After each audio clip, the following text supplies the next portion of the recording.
My name is Kalyn Johnson Chandler, and I'm the founder and creative director of Effie's paper, Stationery and Whatnot. I've always been a creative person, but couldn't really figure out what I was going to do as a grown-up that would be creative and also earn a living.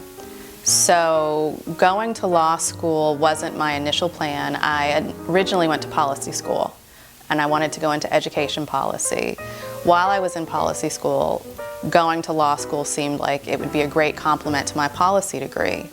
And then I got to law school, and at that point had a lot of debt and realized maybe I should practice law for a little while and learn how to be a lawyer. I had a good friend who was segueing from the practice of law to television, and he needed some help getting his clothes together. So it was a great way for me to start my creative process outside of the office, so to speak.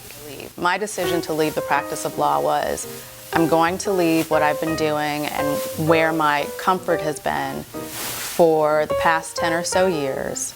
I'm going to take some time off and figure out what my next steps are. I just didn't have the time as a practicing lawyer to, I didn't have the luxury of having the time to sit back and really think about how I'm going to make this segue. I was fortunate in that I'd saved up some money, and my now husband, then boyfriend, was also quite supportive of the move, and so I figured I had a pretty good safety net to help me make that transition.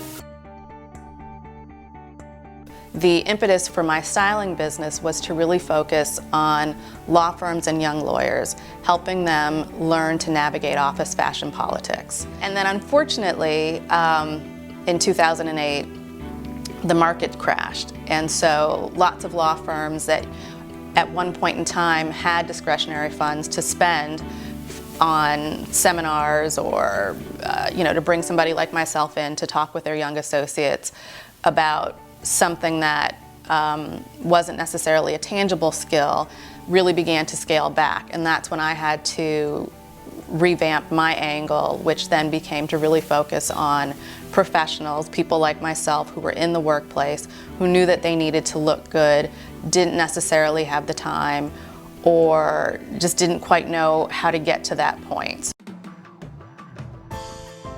I love stationery. I should own a stationery company. And it was really as simple as that.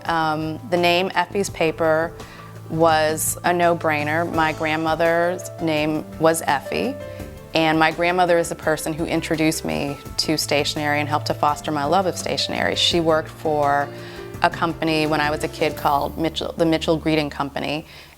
So she always brought stationery home for my sister and I to use. We always had loads of cards and stationery and notepads.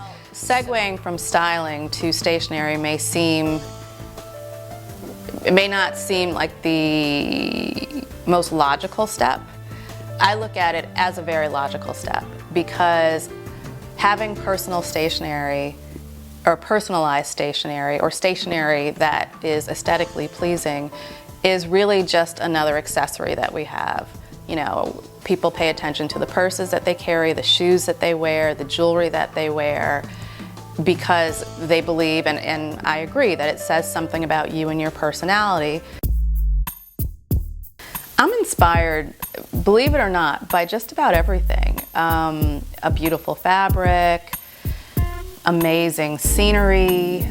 Traveling is a huge inspiration for me. I'm designing for someone who wants something that's unique, interesting, not run-of-the-mill, who is looking for something that's modern, creative, clean,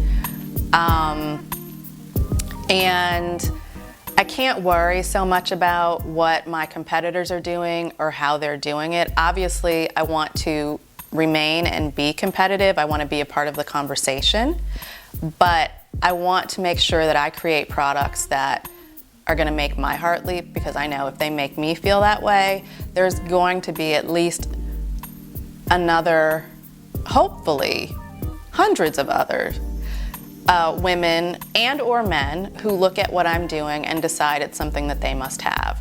I'm looking forward to walking into Target one day and seeing some of our wholesale designs there. That's kind of my dream. I love Target style. I'm all about it. And then being a part of boutiques in my neighborhood, that's really important to me. I would love for Effie's Paper to be represented kind of at all levels, high and low, because that's what we're about.